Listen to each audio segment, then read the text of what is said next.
உங்கள் திருக்கல்யாணத்தை கண்டு தரிசிப்பதற்காக 33 கோடி தேவர்களும் வடக்கு பக்கம் வந்திருக்கிறாங்க. நான் உங்க திருக்கல்யாணத்தை காண வேண்டும் என்றுதான் வடதிசைக்கு வந்திருக்கிறேன். சிவபெருமானுக்கும் பார்வதிக்கு நடைபெறுகின்ற திருக்கல்யாணத்தை கண்டு கழிக்க என்ன மட்டும் தெற்கு திசைக்கு செல்ல சொல்லுகிறீர்களே, தன்ன நியாயம். பூமி சமநிலை பெற வேண்டும். வடகோடு தாழ்ந்து தென்கோடு உயர்ந்து விட்டது, வடக்கு பக்கம் தாழ்ந்து விட்டது. எல்லாரும் ஒரே பக்கம் வந்து நின்றதுனால தெற்கு பக்கம் யாருமே இல்லாதனால இந்த பக்கம் தாழ்ந்து விட்டது, தெற்கு பக்கம் உயர்ந்து விட்டது. பூமி சமநிலை பெறணும், நீ தெற்கு திசைக்கு போயிட்டு வாங்க. சுவாமி, என்ன சுவாமி இப்படி சொல்றீங்களே? கவலைப்படாத அகத்தியா, நீ எந்த இடத்திலே என்னை நினைத்தாலும் அந்த இடத்திலே உனக்கு திருக்கல்யாண தரிசனம் தருவேன். அப்படி அகத்தியருக்கு சிவபெருமான் திருக்கல்யாண தரிசனம் கொடுத்த இடம் தெரியுமா? குற்றாலம். தென்காசி பக்கத்திலே இருக்கின்ற குற்றாலம்.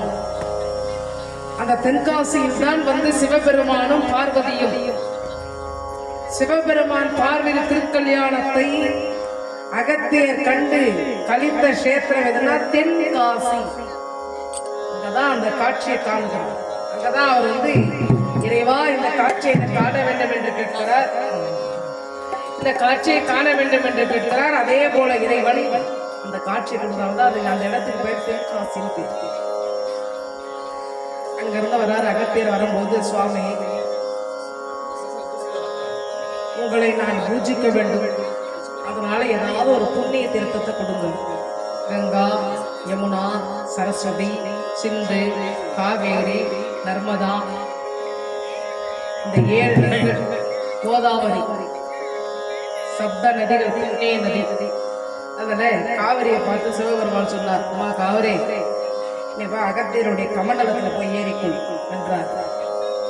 சுவாமி, ஆமாமா காவிரி, நீ அகத்தியர் சிவபூஜை செய்வதற்காக தானே உன்னை அழைக்கிறார். அவரோடு சென்று என்னை நீ பூஜித்து மகிழ்வாய். சுவாமி, பூமியெல்லாம் பறந்து ஓடுகின்ற நதியாயிருக்கக்கூடிய என்ன போய் அவர் கமண்டலத்துல அடைத்து இருன்னு சொல்றீங்க, எப்படி சுவாமி? கவலைப்படாத காவிரி, எங்கே அவர் கை நீட்டுகிறாரோ, போ, கை நீட்டி போ என்று எங்கே சொல்லுகிறாரோ அங்கிருந்து நீ புறப்படணும். அதுக்கு பிறகு கமண்டலத்திலே அடைய வேண்டாம். அவர் கை நீட்டி போன்னு சொல்லாத வரைக்கும் அவருடைய கமண்டலத்திலே நீ அடைந்திருப்பாய். அவர் வேண்டும் என்ற போது அவர் பயன்படுத்துவதற்கு நீ உதவியாக இருப்பாய் என்றார். காவிரி பார்த்தா, நான் உலகத்தில் இருக்கிற எல்லாருக்கும் உதவியா இருக்க நினைக்கிறேன். எல்லாருமே என்னை பயன்படுத்த வேண்டும், எல்லாரும் சிவபூஜை செய்வதற்கு நான் பயன்பட வேண்டும் என்று நினைக்கிறேன். என்ன நீங்க இவர் கமண்டலத்துல இவருக்கு மட்டும் பயன்படும்படி அனுப்புறீங்களே சுவாமி? கவலைப்படாதமா காவிரி, நான் தான் சொல்லுகிறேனே, கை நீட்டி எங்கே உன்னை கை நீட்டி போன்னு சொல்றாரோ அங்கிருந்து நீ கமண்டலத்திலே அடிபடாமல் புறப்பட்டு ஓடலாம் என்று சொல்லுகிறார்.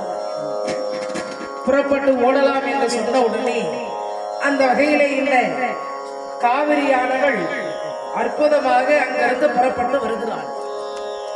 அங்கே இருந்து அகத்தியருடைய கமண்டலத்திலே அடைபட்டு அங்கிருந்து புறப்படுவதால் அப்படி புறப்பட்டு வருகின்ற பொழுது சீர்காழி பகுதியில் தேவேந்திர ஒரு நந்தவனம் வச்சிருந்தார். சுவாமிக்கு புஷ்பங்க கைங்கரியம் செய்யலாம் என்று சூரன் 1008 அண்டங்களை 108 யுகமும் ஆண்டு வருகிறார். பொன்னுலகத்தை தீக்கரையாக்கினார். தேவேந்திரனுடைய மைந்தனாக விளங்கக்கூடிய சயந்தனை கொண்டு போய் சிறையில வைத்து விட்டார். சூரபத்மன் வருகிறார் என்ற செய்தியை கேட்டவுடனே தேவர்கள் எல்லாம் போனானார்கள். தேவர்கள் எல்லாம் சூரனுக்கு அடிமையானார்கள். தேவர்களை எல்லாம் சரிப்படுத்தி விட்டான் என்று சூரன் சரிப்படுத்தி விட்டான் என்ற செய்தியை கேட்டவுடனே இந்திரனும் இந்திராணியும் குயிலா மாறி அங்கிருந்து குயிலா மாறி புறப்பட்டு மேருமலையிலே சென்று தவம் செய்தார்கள். அதற்கு பிறகு அங்கிருந்து புறப்பட்டு சீர்காழி பதியிலே வந்து நந்தவனம் அமைத்து சீர்காழி பதிலே பூஜை செய்து கொண்டிருக்கிறார்கள். ஏன்னா அந்த சீர்காழியில மூங்கிலிருந்து வெளிப்பட்டார் சிவபெருமான் பிரளய காலத்தில். மூங்கிலே மறைந்து மூங்கிலே இருந்து வெளிப்பட்டார். அந்த சீர்காழி என்பதிலே வந்து நந்தவனம் அமைத்துக் கொண்டிருக்கின்றான். அவனுடைய நந்தவனம் எல்லாம் தண்ணீர் இல்லாமல் வாடுது. ஒரு முறை நாரத மகரிஷி வரார். அந்த நாரதரிடத்திலே இந்த தேவேந்திரன் கோரிக்கை வைக்கிறார். நாரதர் எப்படிப்பட்டவர்? எந்த நேரமும் நாராயணாமத்தை சொல்லுவார். அநாதி வேதமும் புராணமும் சொல்லும் விடாத ஹரிநாமம். அநாதி வேதமும் புராணமும் சொல்லும் விடாத ஹரிநாமம். சகாய நாதினி உலாவிலே வரும் அபூர்வ குணநாமம். சுந்தர நாரத கானத்தில் ஒளித்திடும் சுந்தரமய நாமம்.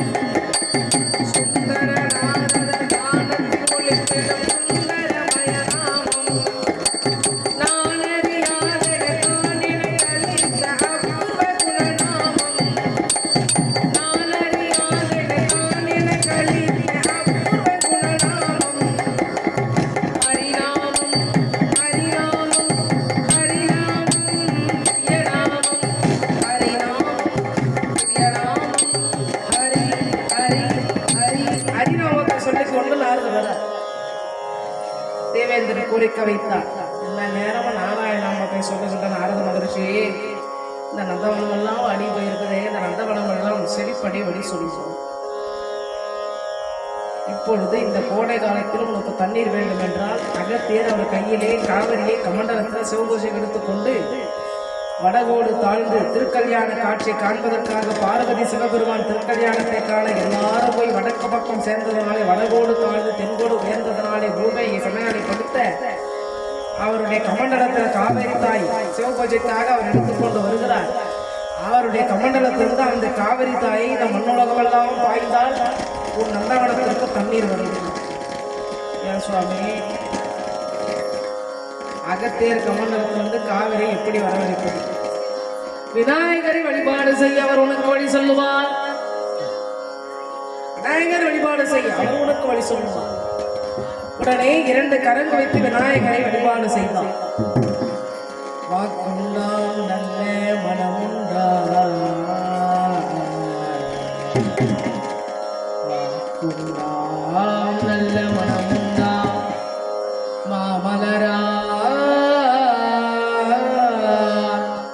நோக்குண்டாம் மேனி நுடங்காது,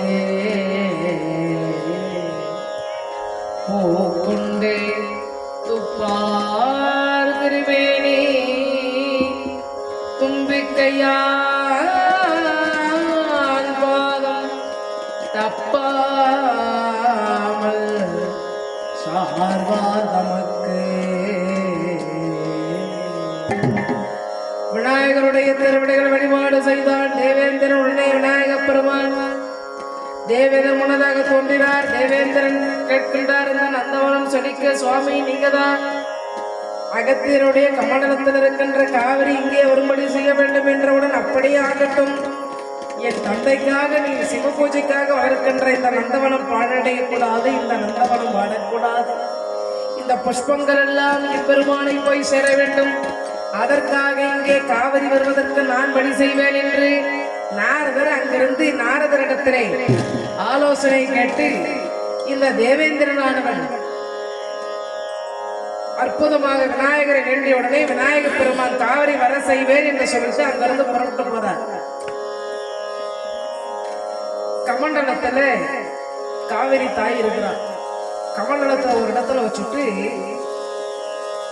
கண்டு கொடு, காணாமல் கொடு, கோணாமல் கொடு, 3 வேளையில் முனிவர்கள் சூரிய நமஸ்காரம் செய்வார்கள். காலை சூரியன் உதயமாவதற்கு முதல் காணாமல் கொடுப்பது, மத்தியானம் 12 மணி உச்சி வேளை கோணாமல் கொடுப்பது, மாலை சூரியன் மேற்கிலே மறைகின்ற போது சூரிய நமஸ்காரம் கண்டு கொடுப்பது.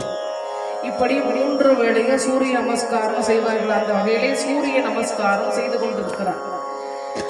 மத்திய வேளையிலே சூரிய நமஸ்காரம் செய்து கொண்டிருக்கிறார். இப்பொழுது காக்கா வடிவத்திலே விநாயகப் பெருமான் வந்து கமண்டலத்தின் மீது அமர்ந்தார். காவிரி தாய் இருக்கிறாரே, அந்த கமண்டலத்திலே காக்கா வடிவத்தில் வந்து விநாயகர் அமர்ந்தார்.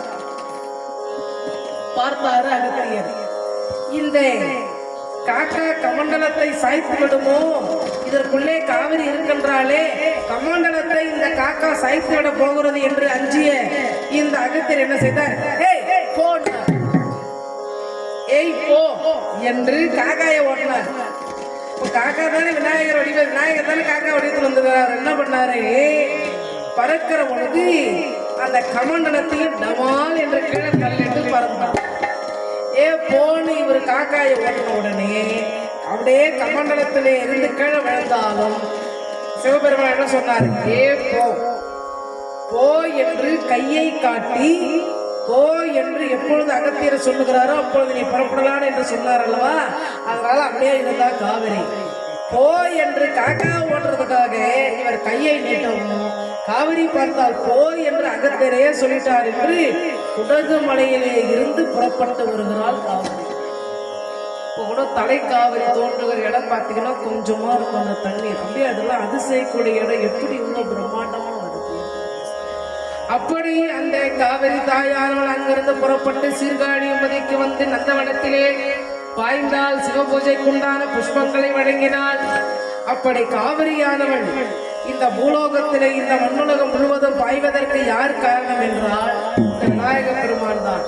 விநாயகர் தான் காக்கா வடிவலை காகத்தினுடைய வடிவத்திலே வந்து அகத்திய முனிவருடைய கமண்டத்தில் இருந்த காவிரியை மண்ணுலகம் முழுவதும் பாயும்படி செய்தவர் விநாயகர் தான். அப்படிப்பட்ட விநாயகருடைய திருவடிகளை